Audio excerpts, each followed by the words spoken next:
Hello students, good morning. आज class 10th की गणित विषय की वर्कशीट नंबर 45 और आज की वर्कशीट का टॉपिक है वृत्त की स्पर्श रेखाओं पर आधारित पाठ्य पुस्तक के उदाहरण। दोस्तों, ये पिछले कई वर्कशीट से हम वृत्त के बारे में पढ़ रहे हैं, वृत्त की स्पर्श रेखाओं के बारे में पढ़ रहे हैं और आज हम NCERT की बुक से चैप्टर 10 वृत्त एवं उसकी स्पर्श रेखा, उससे कुछ प्रश्नों को यहाँ पे हल करेंगे। ठीक है, ये आइए स्टार्ट करते हैं। याद कीजिए और बताइए, केंद्र O वाले वृत्त पर स्पर्श रेखा AB दर्शाइए जिसका स्पर्श बिंदु B है। तो केंद्र O वाला वृत्त है एक और इसका केंद्र ये O हो गया।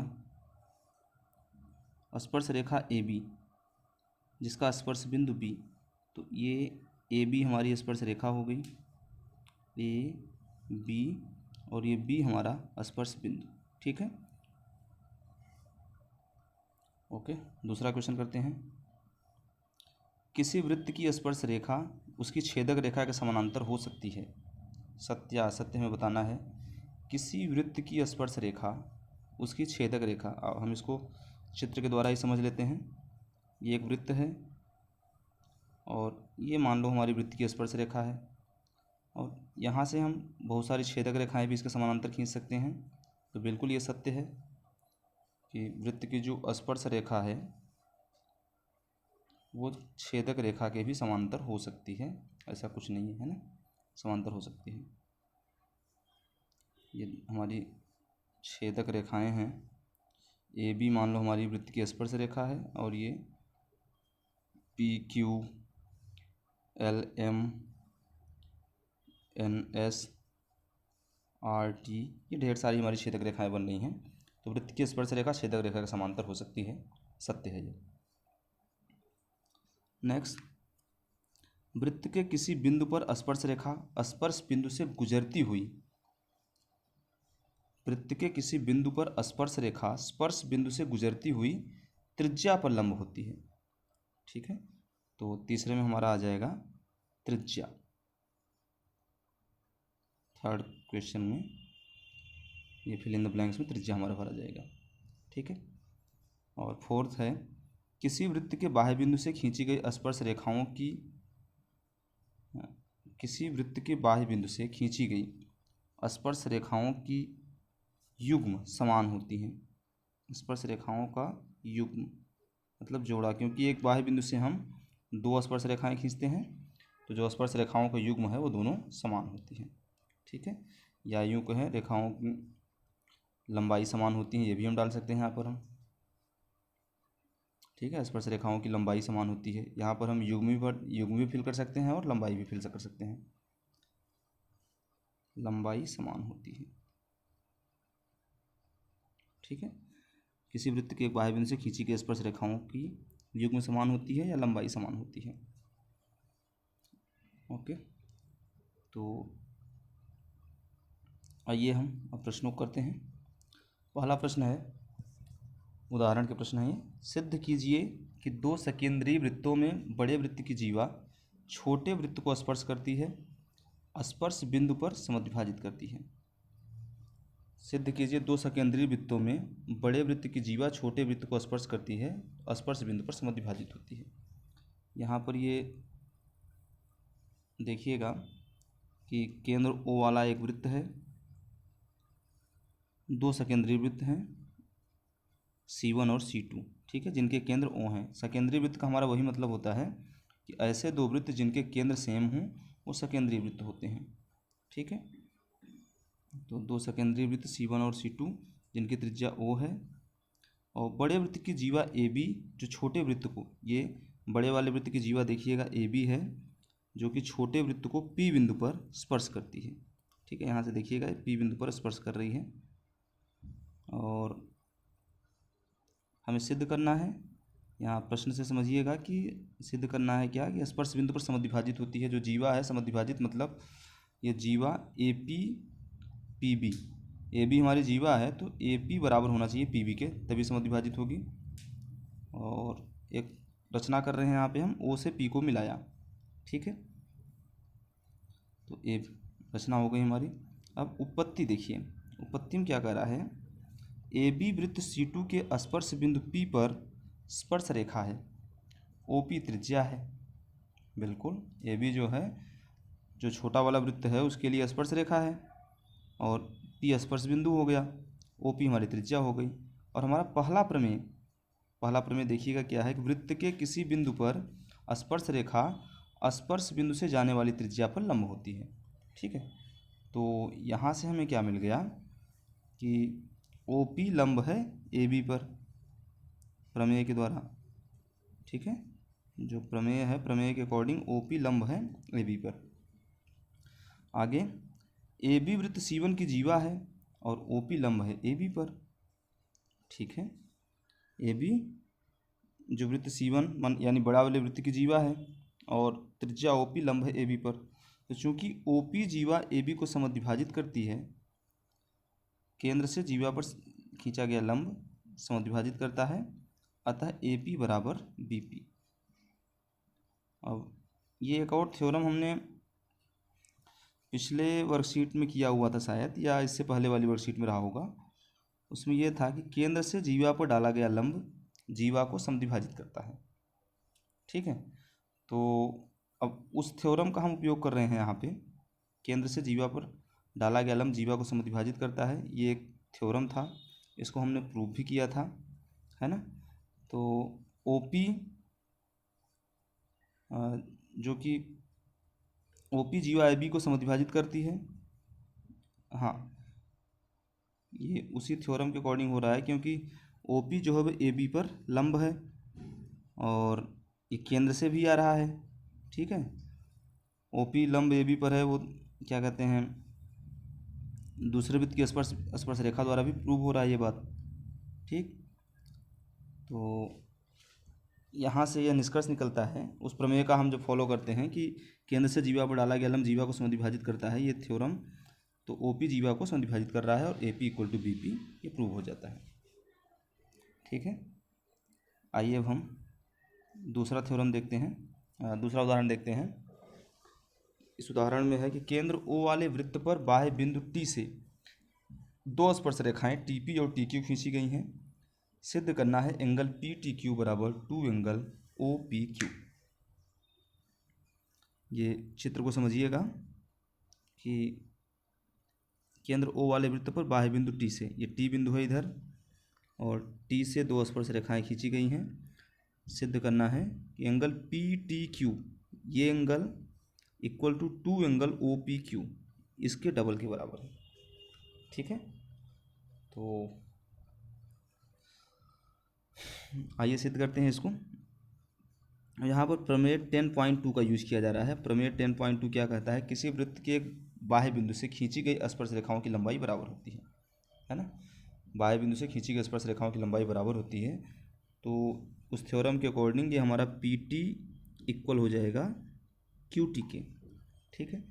और जब पी टी और क्यू टी इक्वल हो गए तो इसका मतलब है, अब देखो हम यहाँ पे शॉर्ट में कर दे रहे हैं, आगे वो सही तरीके से किया है और हम थोड़ा शॉर्ट में आपको समझाने के लिए कर रहे हैं। तो ये जो पी टी क्यू है एक समद्विबाहु त्रिभुज बन जाएगा, और समद्विबाहु त्रिभुज बनते ही ये एंगल इस एंगल के बराबर हो जाएगा, है ना। Angle T P O angle T P Q बराबर हो जाएगा एंगल टी क्यू पी के, ठीक है। अगर हम इस एंगल को ये दोनों एंगल तो बराबर हो जाएंगे, है ना। और अगर हम इस एंगल को मान लें थीटा, ठीक, एंगल पी टी क्यू को हमने क्या मान लिया, थीटा मान लिया।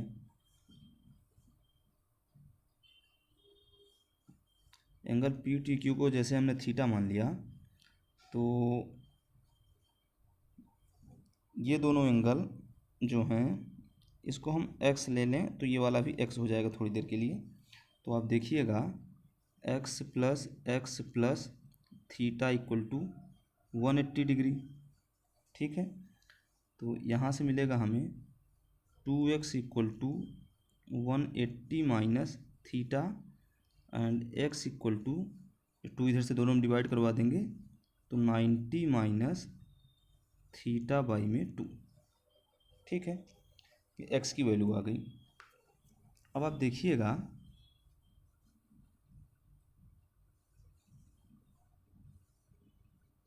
90 माइनस थीटा बाई 2। ओके, और आप ये देखिएगा कि एंगल ओ पी टी ये 90 डिग्री है। एंगल ओ पी टी बराबर 90 डिग्री है ना, क्योंकि ओ पी लंब है वो पी टी पर, स्पर्श रेखा त्रिज्या पर लंब होती है, उस कॉन्सेप्ट को यूज कर रहे हैं। तो यहाँ से ओ पी टी को हम क्या लिख सकते हैं, angle O P Q plus x equal to 90 degree. ठीक है, और O P Q plus x equal to 90 degree, और इसको थोड़ा सा और हम करते हैं तो O P Q angle O P Q plus x के प्लेस पे क्या लिख दें, 90 माइनस थीटा बाई में 2। ठीक है, और ये इक्वल हो जाएगा 90 के। Okay, 90 minus theta O P Q plus X की value 90 minus theta by 2 equal to 90। और आप ये देख रहे हैं कि 90 प्लस का उधर जाएगा तो माइनस, यानी ये दोनों कैंसिल हो जाएंगे, दोनों 90 कैंसिल हो जाएंगे।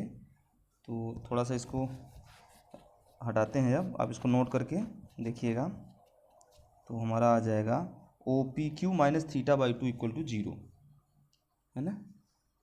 Angle O P Q minus theta by 2 equal to 0, और ये मिलेगा एंगल ओ पी क्यू बराबर थीटा बाई 2 या 2 angle O P Q equal to theta, और थीटा किसके इक्वल है, थीटा हमने माना था पी टी क्यू को, इसको, है ना, ये हमारा था थीटा, तो इक्वल आ जाएगा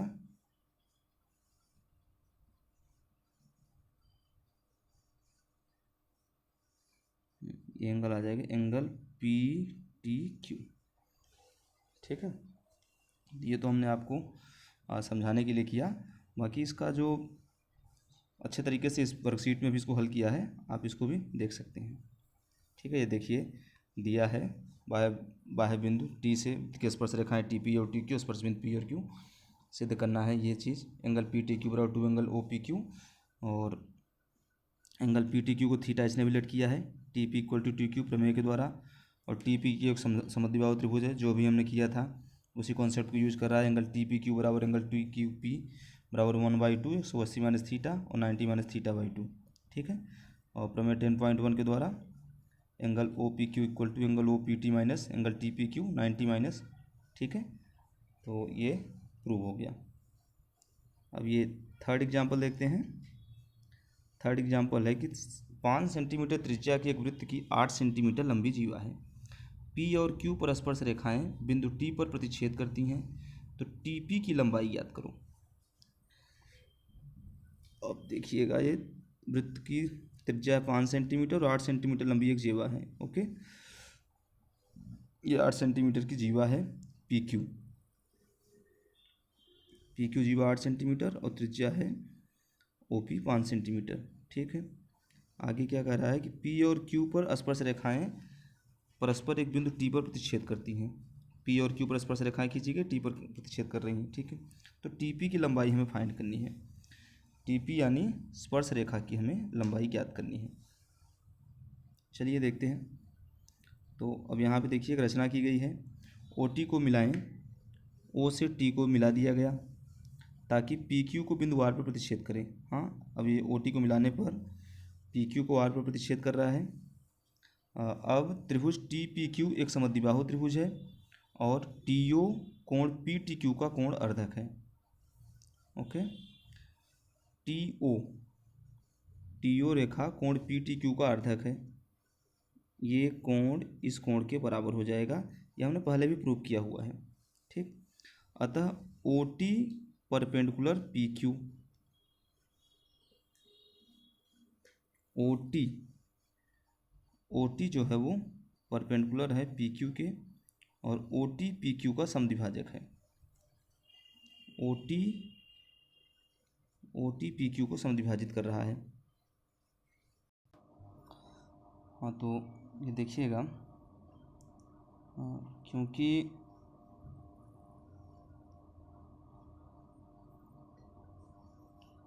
ये एंगल इस एंगल के बराबर, अभी हमने पीछे भी इस थ्योरम को प्रूव किया था, तो ये दोनों कोण जब बराबर हैं, तो अगर हम बात करें पी टी आर, त्रिभुज पी टी आर और त्रिभुज क्यू टी आर की, तो यहाँ पर ये एंगल इस एंगल के बराबर हो जाएगा, ये साइड इस साइड के बराबर, और ये दोनों में कॉमन, ठीक है, टी आर दोनों में कॉमन आ जाएगा। तो इस कंडीशन में ये दोनों ट्रायंगल सर्वांगसम हो जाएंगे, और सर्वांगसम होते ही ये पी आर इक्वल हो जाएगा क्यू आर के, और ये एंगल इस एंगल के angle T R P equal angle Q R T, T R P equal T R Q, और ये इक्वल हो जाएगा 90 डिग्री, क्योंकि ये लीनियर पेयर भी है, ठीक है। तो जब ये इक्वल हो जाएंगे और 90 डिग्री हो जाएगा, तो अब देखिए यहाँ पर कि ओ टी लंब हो गया पी क्यू पर, ठीक है ना, ओ टी लंब हो गया पी क्यू पर, और ओ टी पी क्यू का समद्विभाजक भी है, और ये पी आर क्यू आर की वैल्यू आ गई। हाँ, P R equal total 8 centimetre थे, 4 centimetre, P R equal to Q R, है ना। अब त्रिभुज पी ओ आर में समकोण त्रिभुज का थ्योरम जब लगाएंगे, तो यहाँ से ओ आर की वैल्यू √5² माइनस √4², और ये सॉल्व करके 25 - 16 √9 यानी 3 सेंटीमीटर, ठीक है। ये किसकी वैल्यू आ गई? 3 सेंटीमीटर, ओ आर की। हमारे पास ओ आर की वैल्यू मिल गई 3 सेंटीमीटर। उसके बाद आगे देखिए कैसे,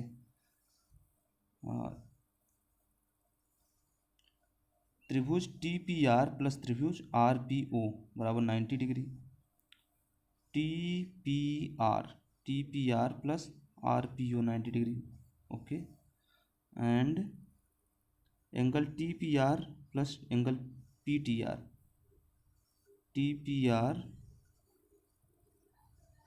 P R plus angle P T R, हाँ ये भी 90 डिग्री होंगे, okay.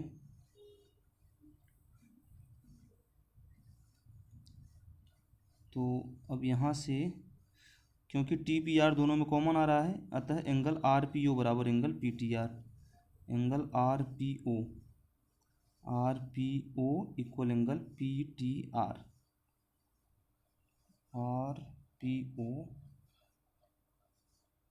Equal angle P T R, ठीक है। तो अब ये जो दोनों त्रिभुज हैं आर पी ओ और पी टी आर, ये समरूप त्रिभुज हो जाएंगे, आर पी ओ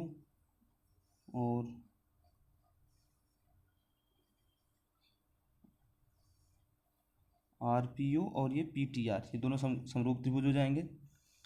और यहाँ पे जब हम समरूप हो जाएंगे तो समरूपता का थ्योरम लगा सकते हैं।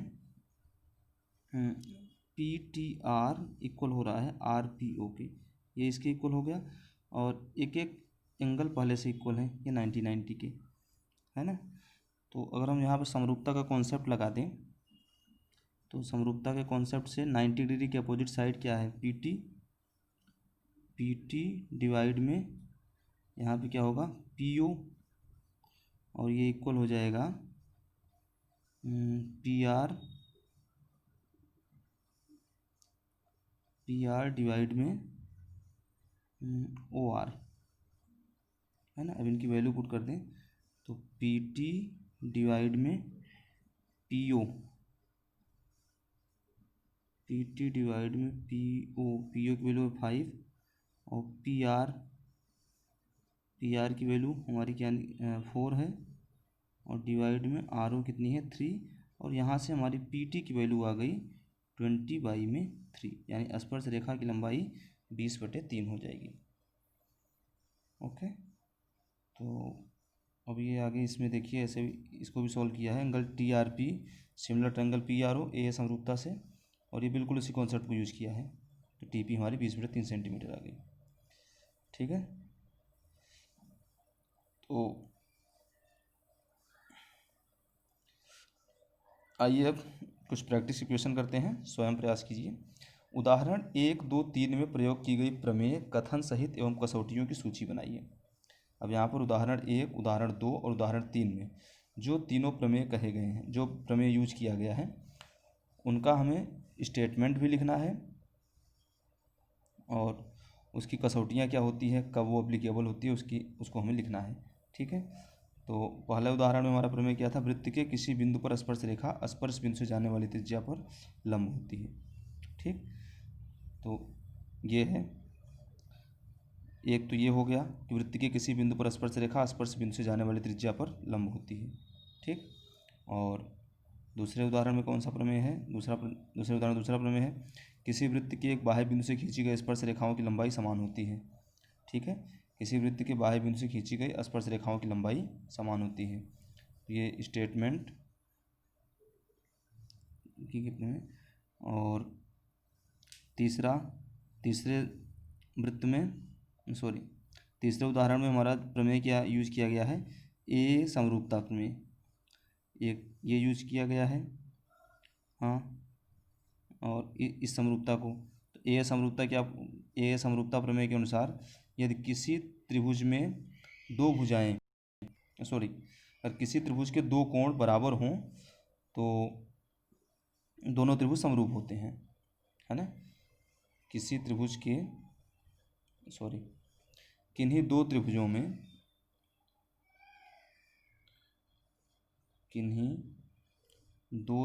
में यदि उनके दो कोण बराबर हों तो दोनों त्रिभुज समरूप होते हैं।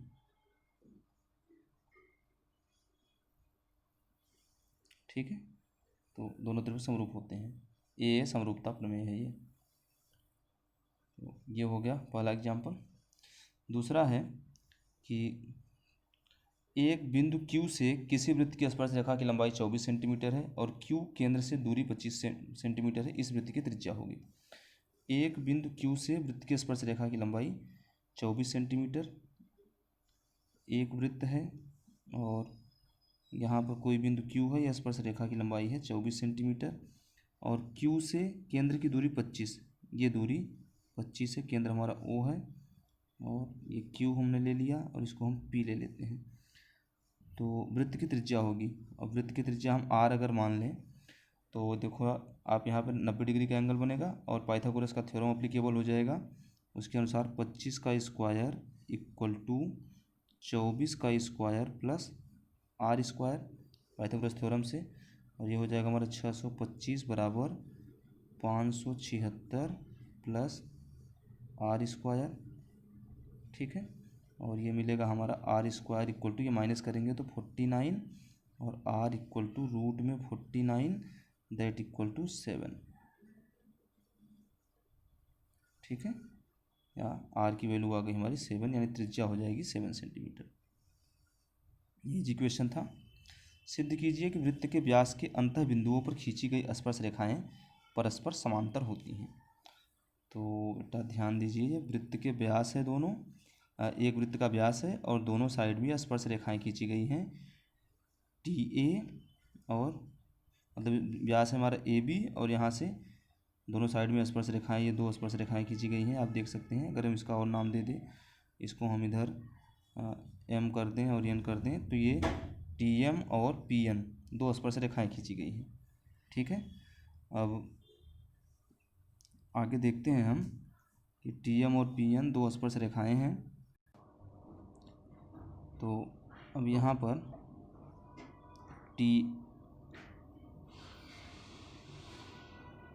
TM और TN ये हो गए, और आप देखिएगा कि केंद्र से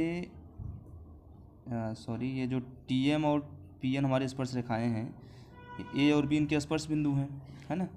तो स्पर्श बिंदु पर जो त्रिज्या होती है स्पर्श रेखा के साथ 90 डिग्री का एंगल बनाती है। तो आप स्पष्ट देख रहे हैं यहाँ पर कि ये angle angle T A O equal to 90 degree, और ऐसे ही angle A B N equal to 90 degree. और जब ये दोनों एंगल 90 डिग्री हैं तो एकांतर कोण के डेफिनेशन से, है ना, हम टी ए ओ को टी ए बी भी लिख सकते हैं। Angle T A B equal हो गया एंगल ए बी एन। ठीक, तो अब एकांतर कोण के डेफिनेशन से ये दोनों एकांतर कोण बना रहे हैं, हमारा टी एम समांतर हो जाएगा पी एन के, या यूँ कहें कि व्यास के सिरों पर जो स्पर्श रेखाएं खींची जा रही हैं वो समांतर होती हैं। तो बेटा ये वर्कशीट यहाँ पे फिनिश हुई, और आप इसको सॉल्व करिएगा और एनसीईआरटी के प्रश्नों को भी हल करिएगा। सिलेबस के बारे में आपसे डिस्कशन हो चुका है, तो वो पता है आपको कौन कौन से क्वेश्चन आने हैं। वैसे चैप्टर 10 तो वेरी इंपॉर्टेंट है, क्योंकि उसमें से कोई भी डिलीशन नहीं हुआ है। 10वें चैप्टर के सारे क्वेश्चन, प्रमेय, सब कुछ आना है, उसमें किसी प्रकार का कोई डिलीट नहीं किया है CBSE ने। तो आप इसको अच्छे से तैयार करिएगा। Okay, thank you. मिलते हैं अब नेक्स्ट वर्कशीट में।